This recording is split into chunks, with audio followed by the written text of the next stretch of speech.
আজি গুৰুত্বপূৰ্ণ আমাৰ ইচি মিটিং আছিল, কেবিনেট বৈঠক আছিল। ইয়াত আমি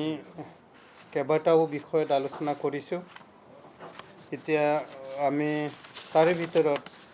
আমি সিদ্ধান্ত লৈছোঁ BTCৰ ভিতৰত মাৰ্কেটছ এণ্ড ফেয়াৰ বিভাগত আমি নতুনকৈ কেইবাটাও কেটেল মাৰ্কেট স্থাপন কৰিম আৰু বন্ধ হৈ থকা যিখিনি কেটেল মাৰ্কেট আছিল সেইবিলাকক খোলাৰ কাৰণে ইতিমধ্যে আমি আজিৰ কেবিনেট বৈঠকে সিদ্ধান্ত ল'লে আৰু আমি ইয়াৰ ভিতৰতে আমাৰ যিখিনি লেণ্ড আৰু লেণ্ড ৰেভিনিউ ৰিলেটেড যিবিলাক কিবা আছিল বিষয় আছিল মাটি সম্পৰ্কত আমি মাটি আমাৰ যিটো লেণ্ডলেছ মানুহ পট্টা দিয়াৰ কাৰণে যিবিলাক কথা আমি যোৱা নিৰ্বাচনৰ আগত কোৱা হৈছিল, কমিট কৰা হৈছিল, তাৰ ওপৰত বিতংভাৱে আমি আলোচনা কৰিছোঁ আৰু যিটো মানে বৰ্তমান গভৰ্ণমেণ্টৰ গাইডলাইন আছে 6+1 7 বিঘাকৈ ৰুৰেল এৰিয়াত মাটি পট্টা দিব পাৰে আৰু টাউনত হ'লে 1 কঠা 5 লাইছা মোটামুটি 1.5 কঠা মাটি দিব পাৰে যদি লেণ্ডলেছ মানুহ হয়। তেওঁলোকক মানে কেটেগৰীবিলাক কেনেকৈ আমি চিনাক্ত কৰিম, লেণ্ডলেছ মানুহ হয় নে নহয়, এই সকলোবিলাক কৰাৰ কাৰণে আমি একোটা জোন কৰি পেলাই আমি কমিটি বনাই গোটেই বিষয়বস্তুটো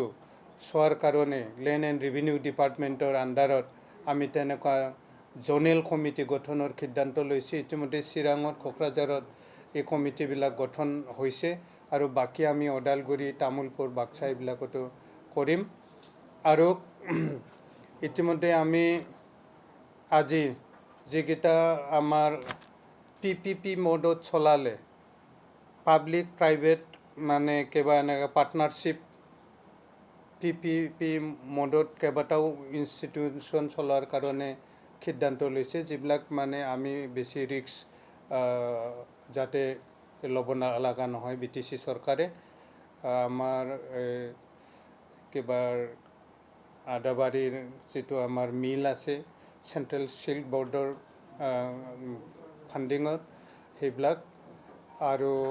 কেইবাটাও তেনেকুৱা সিদ্ধান্ত লোৱা হৈছে আৰু যিটো আমাৰ IT পাৰ্ক ইতিমধ্যে বিবেকানন্দ কেন্দ্ৰ আমি কৰিছোঁ, লিজত দিছোঁ। তেওঁলোকে আৰু এটা মানে ইয়াত ডিজিটেল কিবা অনলাইন এক্সাম চেণ্টাৰ এটা বনোৱাৰ কাৰণে আবেদন ৰাখিছে। গতিকে আমি তেওঁলোকক বিবেকানন্দ কেন্দ্ৰকে এই অনলাইন এক্সামিনেশ্যন চেণ্টাৰ বনোৱাত কৰিছে। তেওঁলোকে আমাক আৰু এনাডাৰ ৰেভিনিউ এটা পাৰ্ট এগ্ৰিমেণ্ট কৰিব, তেনেকৈ দিয়া হ'ল। তো আৰু আটাইতকৈ চিৰিয়াছ আজিৰ ইচি মিটিঙত লোৱা সিদ্ধান্তটো হ'ল বৰ্তমান যিটো মানে মিডল ইষ্ট এছিয়াৰ আমাৰ চাউথ এছিয়াৰ যিটো যুদ্ধ আমেৰিকা, ইৰাণ আৰু ইজৰাইলৰ মাজত যিটো যুদ্ধ লাগি আছে, যিটো হুৰমুজ ষ্ট্ৰেইটৰ যিখিনি আমাৰ গেছ তেল টেংকাৰবিলাক আহি আছিল, সেইটো বন্ধ হোৱাৰ ফলত যি মানে আৰ্থিক সংকট দেখা দিছে, যিটো ক্ৰাইচিছ পেট্ৰল ডিজেল বা গেছৰ যিটো ক্ৰাইচিছ হ'ল, সেইবিলাক ক্ৰাইচিছ হোৱাৰ পিছত যিটো মানে হেৰিটোৰ অভাৱনীয়ভাৱে আমাৰ বস্তু বাহানিৰ দাম বৃদ্ধি হ'ল, ডিজেল পেট্ৰলৰ দাম বাঢ়িল, ডিজেলৰ দাম বঢ়াৰ লগে লগে খাদ্য বস্তুৰ দাম বাঢ়াৰ মানে ইতিমধ্যে আৰম্ভ হৈছে।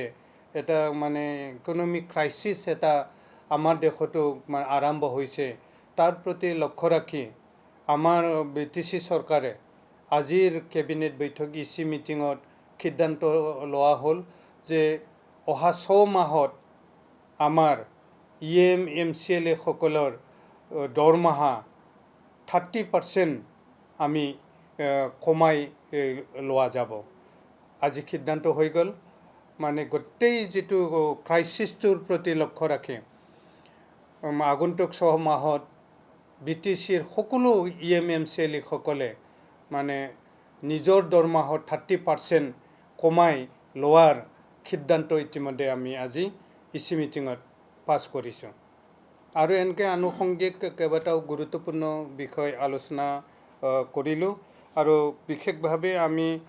এই যিখিনি আমাৰ মাৰ্কেটত আমি এপ্ৰুভ কৰিছোঁ তেনে কথাবিলাক আপোনালোকক দাঙি ধৰিলোঁ খুব বিশেষ নাই তো সেইখিনিকে